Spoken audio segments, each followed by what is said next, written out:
오늘 여기까지 에베네셀 대신 2014년 마지막 송년 주일 예배를 드리도록 하신 하나님께 영광 올려드립니다. 한국의 한 설문조사 기관에서 2014년 한 해를 시작하면서 덕담으로 주고받은 말 중에 가장 많이 주고받은 말이 무엇일까 조사를 해서 발표를 했습니다. 그 1위가 무엇 같습니까? 상상하시겠습니까? 복 많이 받으세요. 네. 그 말을 제일 많이 했겠지만 사람들이 가장 많이 하고 듣기에 가장 좋았다 하는 말은 복 받으세요는 아니었답니다. 네? 아니요. 별일 없으셨어가 아니고 그건 인사하고 그게 아니고 새해를 시작하면서 덕담을 나누잖아요. 해피 뉴 이어 하듯이. 예, 돈 많이 보세요. 비슷했는데. 그래, 대답이 있어요. 왜 지금 생각을 못하냐면 벌써 오래된 일이기 때문이에요. 대답이 있습니다. 1위는 대박나세요 였대요. 대박나세요. 대박났다는 말은요, 무언가가 크게 흥했을 때 하는 말이요. 대박. 그 말의 반대는 쪽박으로서 일이 크게 어그러졌을 때 하는 말이 쪽박이에요. 맛있는 음식 보면서 뭐라 그래요? 대박. 큰 행운을 얻게 되면 뭐라 그래요? 대박이야. 생각지 못한 좋은 결과를 얻게 되면 그때도 대박. 여자분들은 성형 수술을 해갖고 얼굴을 알아볼 수 없게 되었을 때 대박이라고 부른대요. 누구야? 그럴 때 어메 대박이야. 근데 대박이 쪽박이 언제 되는지 아세요? 성형을 예쁘게 했어요. 처녀가 아무도 몰라볼 만큼 너무 예뻐요. 그래서 대박이야 했어요. 그럼 쪽박은 언제 찰까요? 그렇죠. 애 낳고 나면 쪽박 찬대요. 도저히 알아볼 수 없는 아이의 얼굴이 태어난다는 것이죠. 그래서 애 낳으면 쪽박 찬대요. 그래서 함부로 대박도 좋아하면 안 돼요. 네. 그런데 사실요, 우리가 대박 나라는 덕담을 주고받는다고 해서 대박이 나는 것만은 아니라는 거예요. 대박은 행운이 아니기 때문에 그렇습니다. 대박 나라는 소리는 사실 복권 사서 당첨되라는 말이 아니에요. 자녀들에게 대박 나라 하는 거는, 그리고 그 대박 난 사람들을 보면요, 행운이 따라서 대박 난 것이 아니라 난간에 부딪히고 한계를 경험하고 진퇴양난의 순간을 맞기도 하고 사면초가의 어려움을 겪으면서도 결국은 그 모든 것을 극복하고 승리하고 이겨서 그들이 좋은 결과를 얻었다는 것 아십니까? 성경에는 대박 이라는 말은 나오지 않습니다. 하지만 성경에는 이 대박과 같은 의미의 단어가 나옵니다. 그 단어는 바로 형통이라는 단어입니다. 대박 나세요라는 크리스찬들의 말은요, 한 해 형통하세요 라고 말할 때 그 형통의 배경에는 누가 있습니까? 하나님이 있는 것입니다. 그래서 성도들이 형통하세요라고 줄여서 말하지만 하나님이 복 주셔서 형통한 한 해가 되세요라는 말의 줄임말이죠. 그것을 가장 잘 표현한 것이 다윗입니다. 형통한 사람, 대박난 사람은 시냇가에 심은 나무가 시절을 쫓아 과실을 맺으며 그 잎사귀가 마르지 아니함처럼 모든 것이 다 잘 되는 것, 평안한 것이 바로 형통입니다. 그런데 이 형통하려면, 대박 나려면 한 가지 중요한 것을 다윗은 말하는데, 그것은 그 나무가 시냇가에 심기워 있어야 한다는 것입니다. 형통하세요, 그냥 형통할 수 없어요. 그것은 하나님이 복을 주셔야 형통할 수 있는 것입니다. 세상 사람들이 사실은 대박 나세요 라고 인사는 했고요, 여러분도 대박 나세요 인사는 했지만 운 좋게 좋은 일 한번 박 터지세요 라는 말은 아니에요.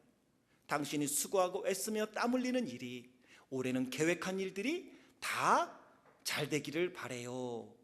대박 나세요라는 밑에는 땀 흘림을 전제로 하고 있고 수고와 애씀을 전제로 하고 있다는 것을 우리는 부인할 수 없습니다.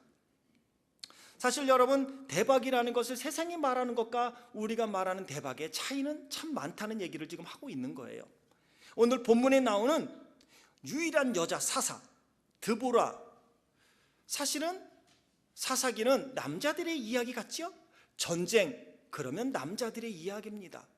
싸움, 남자들의 이야기인데 사사기에 유일하게 여자이면서 사사였던 오늘 본문에 나오는 드보라, 그 드보라는 대박 인생이 무엇인지, 형통한 삶을 산다는 것이 무엇인지를 우리에게 보여주고 있습니다.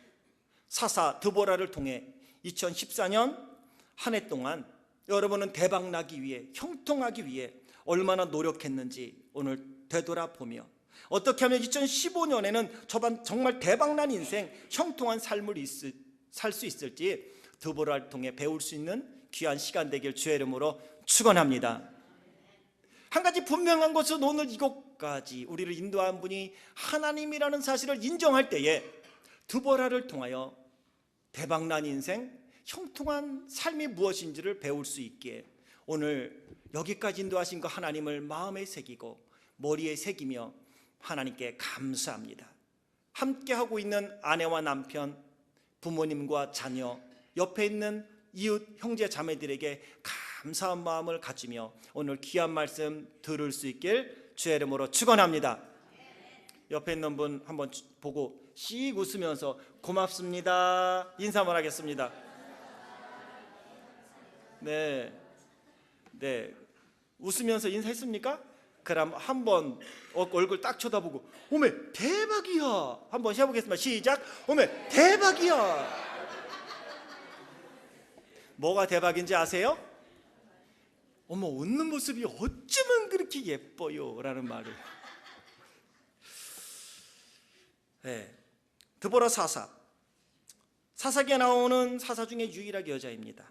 여자. 오늘 여자 이야기를 좀 하려고 그래요. 여자가 사사가 되었다는 자체가 대박이기 때문입니다. 있을 수 있는 일이 아닙니다.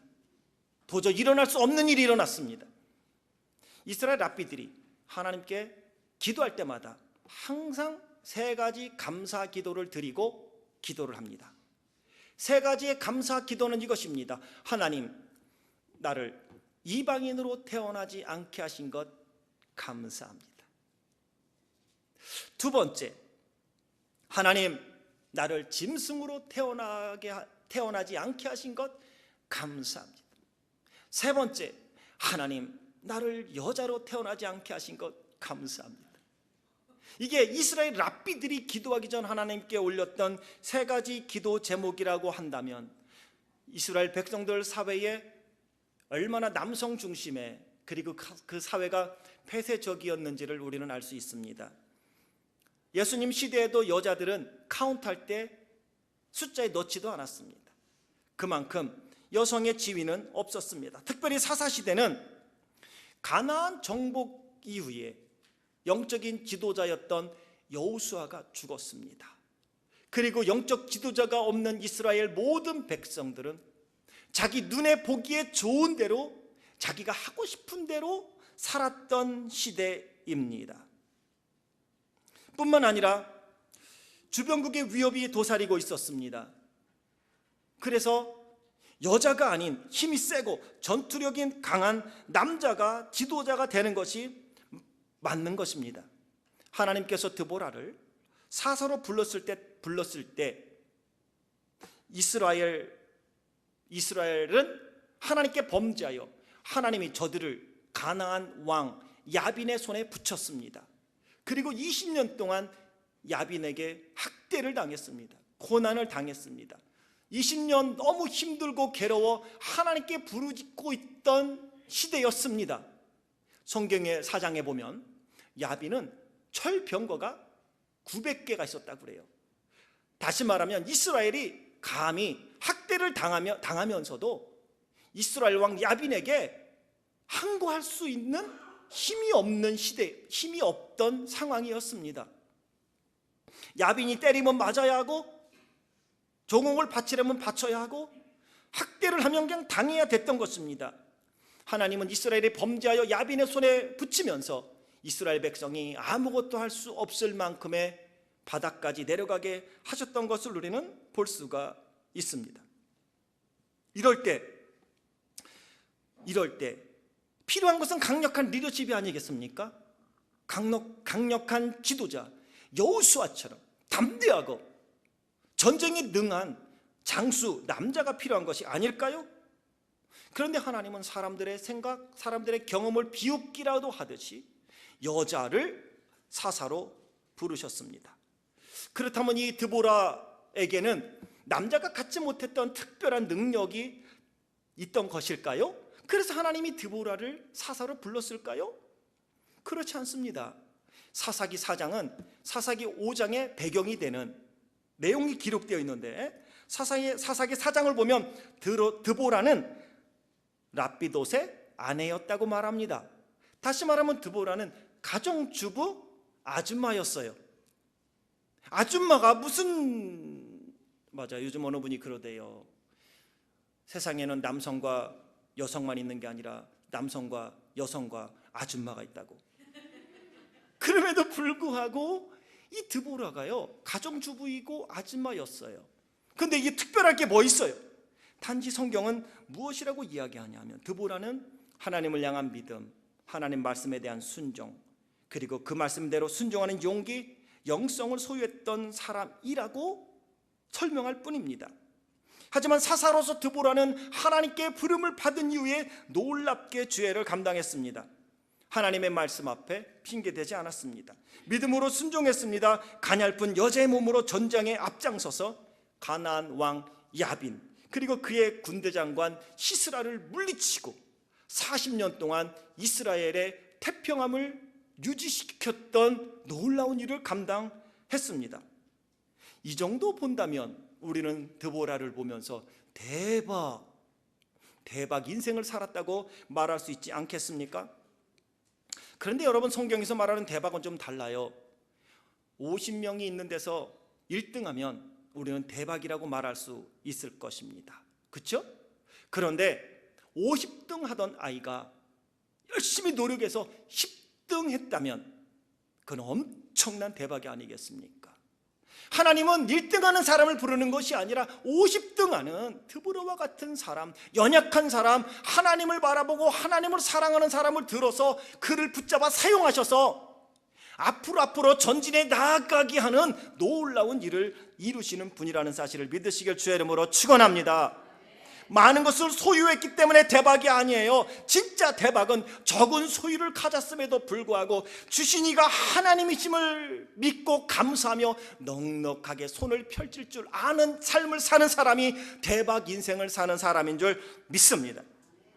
큰 명예를 얻는 것도 대박이라고 말할 수 있겠지만 낮은 자리에서도 감사와 기쁨으로 섬길 수 있는 것, 그게 진짜 그리스도인들의 대박 인생인 줄 믿습니다.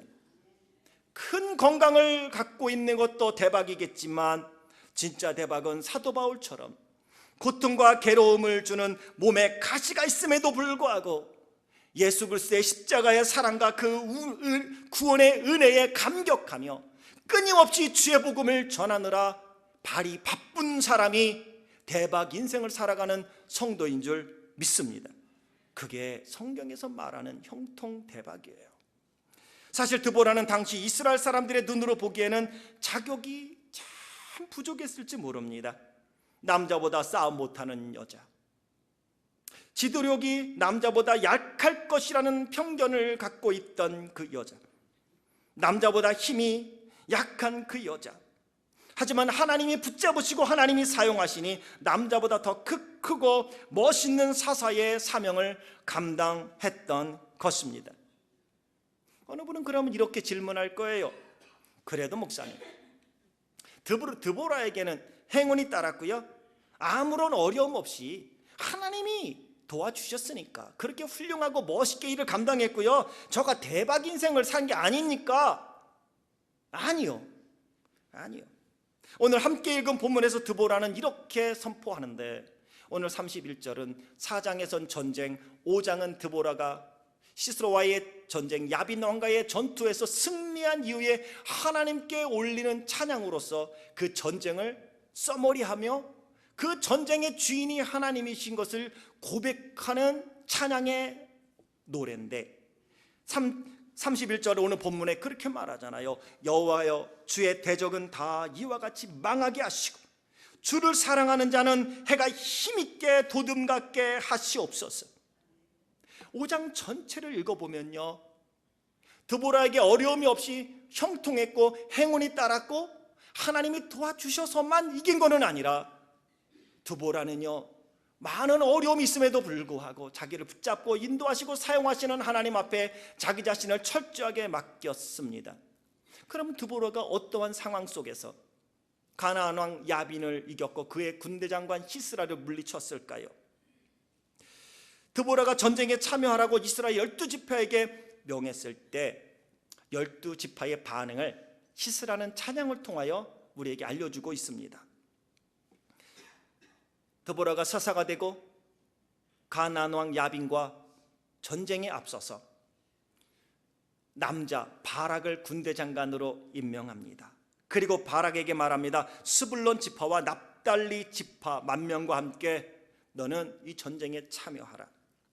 사실 당시 사회적 통념으로 본다면 남자가 지도자가 되고 여자가 팔로워가 되든지, 여자는 집에서 가정이나 돌보고 애들이나 키워야 하는 입장이 아니었을까요? 바락으로서는 자기를 군대 장관으로 임명하고 전쟁에 나가라는 것, 사실은 수용하기가 쉽지 않았을 것입니다. 4장 8절에서 그래서 바락은 이렇게 드보라에게 말합니다. 당신이 나와 함께 가면 내가 가려니와 당신이 나와 함께 가지 아니하면 나는 가지 않겠노라. 이 4장 8절에 대해서 많은 학자들이 왜 바락이 이런 말을 했을까 연구를 하지만 해답은 없는데 추측은 할 수 있습니다. 첫째는 이 바락은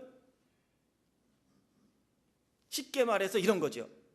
아니, 여자 주제에 자기가 사살하고 전쟁에 나가고 싶으면 자기가 나가지, 왜 나를 불러서 나는 전쟁에 내보내고 자기는 안 나가고 뒷짐만 지고 있겠다는 거야? 너 안 가면 나 안 가 라는 부정적인 의미로 바락이 받아들인 것이 아니었을까라고 생각을 하고요. 또 하나의 해석이 있다면 아직 바락은 하나님의 부르심에 대해서 응답할 준비가 되어 있지 않았기에 드보라에게 같이 가자고 이야기하지 않았을까라는 해석도 합니다.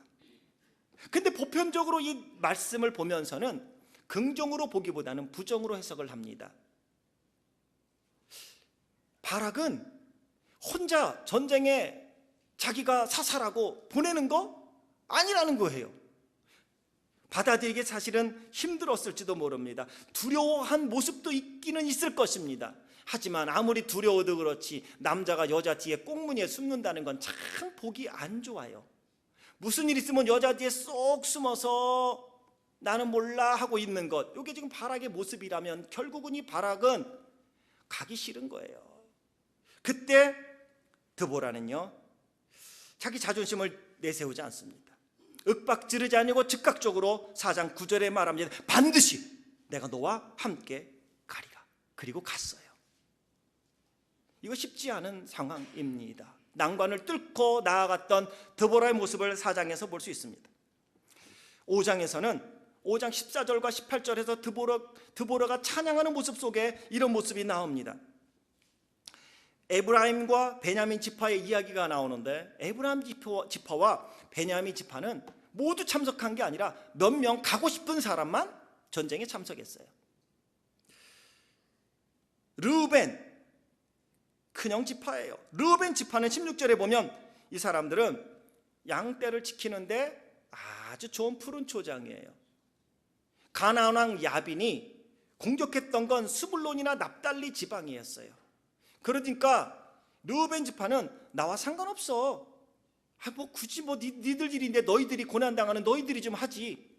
우리는 지금 평안해 하면서 뭐라고 돼 있냐면, 평안한 목자 생활에 안주하며 한가로이 나만 아니면 됐지 하면서 방관하면서 그들은 초장에 앉아 있었어요. 전쟁에 참여하지 않았어요. 단지파, 무역을 했던 지파입니다. 17절에 보면 너희가 배에 머무르면 어찌미뇨. 지금 무역하느라고 거기서 안 가는 거예요. 무역하니까 나는 상관없어요. 지금 무역하기도 바빠 죽겠는데 무슨 전쟁까지 참석하라게래. 하려면 자기네끼리 알아서 하지. 그리고 참석하지 않았습니다. 아셀 지파, 그들은요 해안가에 있었어요. 해변에 앉아 시냇가에 거했다고 말하고 있습니다. 자기들의 생업에만 열중하는 거예요. 우린 지금 행복하게 잘 살고 있어. 우리 건들지 마. 그냥 너희들끼리 나가서 싸워서 죽든지 살든지 알아서 해 하면서 동참하지 않았습니다. 반면 이사갈, 스불론과 납달리는 죽음을 무릅쓰고 생명을 아끼지 아니한 지파라고 성경은 기록하고 있습니다. 15절에도 보면 그렇게 그들이 이야기를 하고 있어요.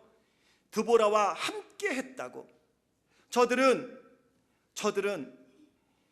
들의 높은 곳에서 함께 싸웠던 사람들이에요. 사랑하는 성도 여러분, 이것이 얼마나 드보라에게 마음에 상심을 주고 낙심을 주는지 여러분, 우리 2014년 살아오면서 그러지 않았나요? 어떻습니까? 하나님의 일을 한다고, 교회 일을 한다고, 아니면 여러분의 가정에서 어떠한 이슈를 내걸고 있을 때 큰 녀석은 아버지 어머니 마음 헤아려 어떻게 하면 좋을까요? 함께 고민하는데 둘째, 셋째, 넷째는 자기 사는 일 바쁘다고 엄마 그냥 오빠하고 상의해봐. 결정하면 나한테 알려줘. 혹시 그래서 마음 상하지는 않았는지요? 아버지가 아프다는데 어떠냐고 전화 한번 주지 못하고 엄마 무슨 일 있으면 전화해? 엄마한테 모든 것 뛰어넘겼던 자녀들로나요 속상하지는 않았습니까? 엄마 스스로 자녀들 가정 돌보느라 아팠는데 아무도 전화해 주지 아니하고 남편조차도 그렇게 말 한마디 못하면서 아프면 약 먹어. 누구 약 살 줄 모르나요? 그런 말에 서운한 적은 없습니까? 이런 말 할 자격 저도 사실은 없지만 말이죠. 여러분, 가정에서도 그럴 수 있어요. 여러분이 살아가는 사업체나 아니면 여러분의 직장에서는 어떤가요? 혹시 이런 일은 없었던가요? 함께 형제 자매가 되어 신앙생활하는 교회에서는 이런 적 없던가요? 너희들끼리 알아서 해, 나는 아니니까 하면서 시냇가에서 남들은 열심히 가서 피 흘리며 싸우고 있는데 발이나 물에다 잠그고 첨벙첨벙하면서 희희낙낙하지는 않았는지요? 생업에 바쁘다는 이유로 니들 하든지 말든지 난 무역하는데 바쁘다니까 뭐 니네끼리 전쟁 나가면 되지 하며 외면하지는 않았나요? 그것 때문에 속상했다면 오늘 드보라를 보며 위로받으실 수 있기를 원합니다. 모두가 아니라 거기에 생명을 내놓고 함께 동역했던 스불론과 납달리 지파와 같은 사람들이 있었기에 하나님의 나라는 무너지지 않습니다. 하나님의 일은 스불론과 납달리 지파처럼 함께 더불어 주의 거룩한 일에 동참하는 사람들이 있기에 하나님은 그들을 그루터기 삼아 하나님의 전을 세우시고 하나님의 나라를 확장시켜 가는 줄 믿습니다. 저는 여러분이 이 귀한 하나님의 도구들이 될 수 있길 주의 이름으로 축원합니다. 이런 환경 속에 드보라 실망하지 않았습니다. 불평하지 않았습니다. 낙담하지 않았습니다. 그리고 그는 끝까지 자신이 가야 될 길을 갔기에 오늘 31절에서 하나님께 드리는 찬양의 결론 부분, 이것이 자기의 신앙 고백임과 동시에 함께했던 이들을 향한 그의 축복의 선언이죠. 하나님이여, 하나님을 사랑하는 자가 해가 힘있게 도둠같게 하시옵소서. 이 땅이 어둡고 여러분의 삶 속에 낙심할 일이 있고 절망한 일이 있어도 깜깜한 밤, 아침이 오지 않을 것 같지만 해가 솟아나면 그 어둠은 다 물러가고 이토록 밝은 아침이 되는 줄 믿습니다. 동일하게 삶의 고난과 아픔과 염려와 걱정이 있어도 하나님이 임하시면 해가 힘있게 돋아오름처럼 하나님께서 하시면 그 모든 일을 하나님이 해결해 주실 수 있습니다. 원수를 물리쳐 주실 수 있습니다. 아픔 가운데 치유의 역사로 함께 하실 수 있습니다. 고난 가운데 임하여 형통케 하실 줄 믿습니다. 이게 지금 드보라의 선언인 것입니다. 내가 강해서, 내가 능력이 있어서, 내가 지혜로워서 전쟁에 이긴 것이 아니라, 전쟁을 승리한 것이 아니라 나를 붙잡고 사용하시는 하나님이 계셨기에 이 일을 감당할 수 있었습니다. 그게 오늘 드보라가 5장에서 고백하며 특별히 31절에서 고백하는 거예요. 시스라가 거꾸로 떨어지고 엎드려지고 쓰러지고 그 구부러진 곳에 엎드려 죽었도다. 그런데 이것은 내가 한 것이 아니라 하나님이 하신 것입니다. 이게 드보라의 고백인 것입니다. 하나님을 사랑하는 자가 해가 힘있게 돋음각해 하옵소서. 하나님은 하나님을 사랑하는 자에게 승리를 주시는 줄 믿습니다. 그러기 우리는 하나님만 바라보아야 할 것입니다. 그리고 드보라는 말합니다. 그 하나님만 바라보라고요. 2014년 표어를 예수님께 집중하는 공동체가 되자는 표어를 가지고 여기까지 달려왔습니다. 여러분의 한 해 동안 여러분은 얼마나 하나님께 집중하며 달려왔습니까? 혹시나 이스라엘의 다른 지파들처럼 에브라임이나 베냐민 지파처럼 조금 우리가 말하는 그 쥐새끼 똥만큼 이렇게 동참하고 나도 그래도 동참했다고요. 나도 했다고요. 라고 생색내지는 않았는지요. 르우벤 지파처럼, 단 지파처럼, 아셀 지파처럼 내일 아니라고 뒷짐지고 있지는 않았는지요. 어떻게든 전쟁에 승리하여 이 땅에 평화가 있기를 바라야 되는데 이거는 당신 몫이잖아, 남편의 몫이잖아, 엄마 아빠의 몫이잖아요, 주인 당신의 몫이지요, 내 종업원의 몫인가요? 하며 살아오지는 않았는지요. 흐트러졌다면 다시 한번 마음을 교정하고 2015년을 하나님만 더욱 사랑하는 성도가 되고 그 하나님이 도와주시고 붙잡아 주셔서 대박나는 인생, 형통하는 삶으로 나아가겠다고 하나님께 아뢰 수 있는 믿음의 성도들이 되길 주의 이름으로 축원합니다. 하나님은 신명기 6장 4절 5절에 명령하십니다. 이스라엘아 들으라. 우리 하나님 여호와는 오직 하나인 여호와시니 너는 마음을 다하고 성품을 다하고 힘을 다하여 내 하나님 여호와를 사랑하라. 여호와를 사랑하는 자들, 아침 해가 힘있게 도둠처럼 하나님이 새 힘을 공급하여 주셔서 드보라처럼 승리를 주시리라 믿습니다.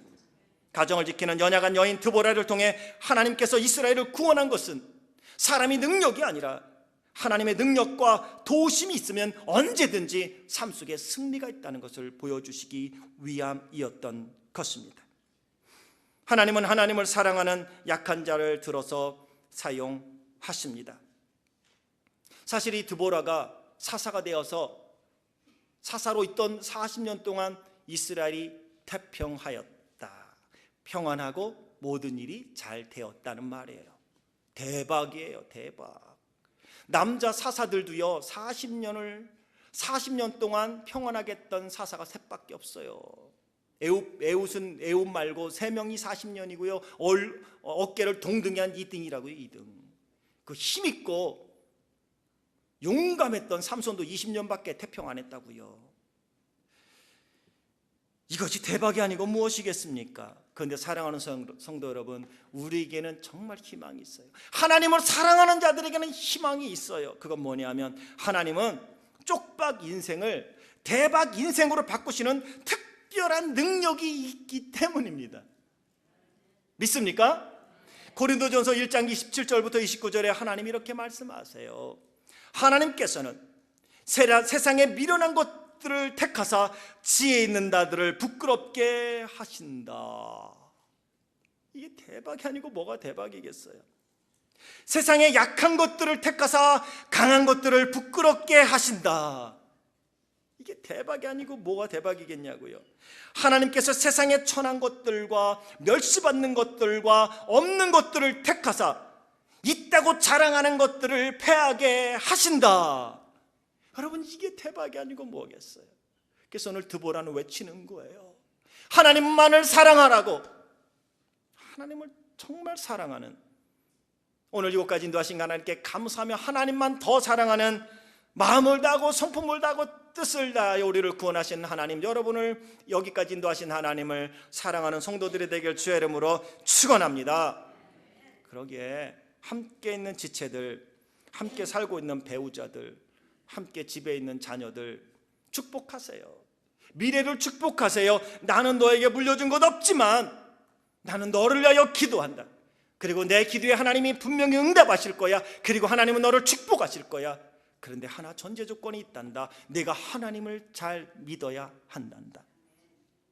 네가 하나님을 사랑해야 한단다. 그러면 내가 하나님께 기도한 간구가 너에게 그대로 복으로 임할 줄 믿어. 부모님들 당당하세요. 기도하지 않는 부모는 당당하지 마시고, 당당할 이유가 없어요. 하지만 여러분이 적어도 기도한다면 당당하십시오. 여러분의 아내를 위하여, 남편을 위하여 여러분이 기도한다면 당당하십시오. 왜냐하면 그 기도 가운데 응답하시고 능력 있게 역사하시리가 하나님이시기 때문입니다. 옆에 있는 지체들 소중히 여기세요. 무시하지 말아요. 누구의 눈으로 무시해요? 바울은 로마서 14장 10절에 말합니다. 내가 어찌하여 내 형제를 판단하느냐? 어찌하여 내 형제를 업신여기느냐? 우리가 다 하나님의 심판대 앞에 서리라. 하나님은 바로 약한 자를 들어서 강하게 하신다는데 누가 약하다고 그래요? 누가 판단하냐고 말합니다. 업신여기지 마세요. 좀 있다고, 예쁘다고. 그러면 안 돼요. 그러면 쪽박쳐요. 그게 하나님을 대적하는 행위이기 때문입니다. 그래서 드보라는 말하는 거예요. 하나님을 사랑하라. 대박 인생과 쪽박 인생은 얼마나 많은 재물을 가졌느냐 있지 않아요. 능력이 얼마나 많느냐 있지도 않고요. 경험에 있지도 않다고 말하고요. 출신 성분이나 가정 배경에 있지도 않다고 오늘 본문에 말씀하세요. 인생은 마지막에 활짝 웃는 사람이 승리자예요. 대박 인생은 하나님을 사랑하는 자들에게 주시는 하나님의 축복인 줄 믿습니다. 그것이 형통이에요. 하나님을 사랑해야 돼요. 뿌리가요 시냇가에 있어야지 자꾸 옮기면 안 돼요. 옮기지 마세요 좀. 정말 무슨 일이 있어도요, 드보라처럼 속상한 일이 있어도요, 왜 할 얘기가 없었겠어요. 단지파에게, 루벤 지파에게 네가 장자 지파면 뭐하냐 이놈아 하면서 손가락질하고 왜 이러고 싶지 않겠어요? 단지파에게 야 너네만 무역해서 배에 기름 꼈다고 하면서 그들을 향하여 왜 말하고 싶지 않았겠냐고요. 지파가 한둘이에요. 생명을 내놓은 지파가 셋이고요. 나머지는 조금 하고 나서도 생색만 내는 거 왜 하고 싶지 않았겠어요. 하지만 하나님을 사랑하기에, 하나님을 믿기에 그분 앞에 드보라처럼 순종하고 나아가면 해가 힘있게 솟아오름처럼 하나님을 사랑하는 백성들의 인생을 하나님이 형통함으로 이끌어 주시리라 믿습니다. 아침 해가 힘있게 도둠처럼 돋게 하시는 것은 하나님 앞에 순종하고 하나님을 사랑하는 자들에게 나타난 열매인 것입니다. 요한복음 1장에 보면 빌립이 가나안 마을에 살고 있는 자기 친구 나다나엘을 찾아가서 내가 율법에 기록된 선지자들이 예언한 그 메시아를 만났다. 그 메시아가 나사렛 예수야. 가나에서 멀지 않은 곳에 살던 그 요셉의 아들 예수라고. 그러자 빌립의 말을 들은 나다나엘이 뭐라고 대답하는지 아세요? 요한복음 1장 46절에 나다나엘이 이렇게 대답합니다. 나사렛에서 무슨 선한 것이 날 수 있느냐? 나사렛이라는 동네에서는 그런 메시아가 태어날 수가 없어. 예루살렘이라면 내가 몰라도, 큰 도시라면 몰라도, 거기서 무슨 선한 것이 날 수 있냐고. 그런데 저는요, 이 나다나엘의 말이 크게 들려요. 그리고 나다나엘의 말을 2014년에 많이 들었어요. 저는 이것을 부수고 싶은데 저만 부순다고 부서지는 게 아니에요. 올해 우리는 이걸 못 부쉈어요. 제가 보기에는 2015년에는 우리가 부숴야 돼요. 작은 오클라호마 시티에서, 한인들도 없는 도시에서 무슨 선한 일이 날 수 있겠냐고. 우리 교회 같은 교회에서 무슨 선교를 하고, 우리 교회 같은 교회에서 무슨 부흥이 있고 전도가 돼갖고 교회가 크겠냐고. 이 동네 사람들 다 한다고, 다 하는데 사람들이 강박해서 안 된다고. 우리의 힘으로는 안 된다고. 여러분은 예수님이 와도 안 될걸요? 여러분 그렇게 생각하십니까? 이거 묻겠어요. 나다나엘과 똑같이 말을 해요. 그런데 하나님은 하나님을 사랑하는 자들이 있기에 올해 2014년도도 우리 교회에게 승리를 주신 줄 믿습니다. 여러분의 가정에도 하나님을 사랑하는 자가 있기에 하나님이 여러분의 가정을 오늘까지 인도해 주신 줄 믿습니다. 우리는 하나님을 사랑하고 나아가면 나는 못해도 무슨 선한 것이 날 수 있겠느냐 하는 그 나사렛에서 예수님이 태어나셨습니다. 마태복음 2장에 넘어가도 그런 말이 있어요. 별을 따라 예수님의 탄생을 축하하러 온 동방박사들, 그들은 예루살렘으로 갔어요. 왕이 있는 곳에 이스라엘의 왕이 태어날 줄 알고. 그런데 결국 그 왕은 어디서 태어났어요? 베들레헴에서 태어났어요. 미가서 5장에 예언된 건데 마태복음 2장 6절에 뭐라고 말하냐면, 유대 땅 베들레헴아, 너는 유대 고을 중 가장 작지 아니하도다. 내게서 한 다스리는 자가 나와서 내 백성 이스라엘의 목자가 되리라. 유대 땅 베들레헴아, 너는 유대 고을 중에 가장 작지 않느냐? 여러분, 그 작은 곳에 예수님이 탄생하셨습니다. 그 말은 뭐냐면, 우리가 가장 낮은 자리에 간다 할지라도 하나님만 사랑하면 그 하나님이 우리를 일으키셔서 한 다스린 자가 나와서 이스라엘의 목자가 되어지게 하는 놀라운 하나님의 능력을 함께 주신다는 약속입니다. 하나님 믿으세요. 약해지지 마세요. 못 배웠다고요? 가진 게 없다고요? 모르는 게 있다고요? 두려워하지 마세요. 하나님을 사랑하고 나아가세요. 하나님만 붙잡고 나아가세요. 시냇가에 심겨온 나무처럼 뿌리 옮기지 마세요. 그러면 하나님이 시냇가에 심겨온 나무처럼 시절을 쫓아 과실을 맺으며 그 잎사귀가 마르지 아니함처럼 형통의 복을 주시리라 믿습니다. 오늘 그 2014년 송년주일에 하나님이 드보라를 통하여 우리에게 주시는 말씀입니다. 옆에 있는 분에게 한번 인사합시다. 하나님을 정말 더 많이 사랑합시다. 하나님을 정말 더 많이 사랑합시다. 해처럼 힘있게 솟아오를 것입니다. 인사합시다. 해처럼 힘있게 솟아오를 것입니다. 기도합시다. 여호와여, 주를 사랑하는 자가 해가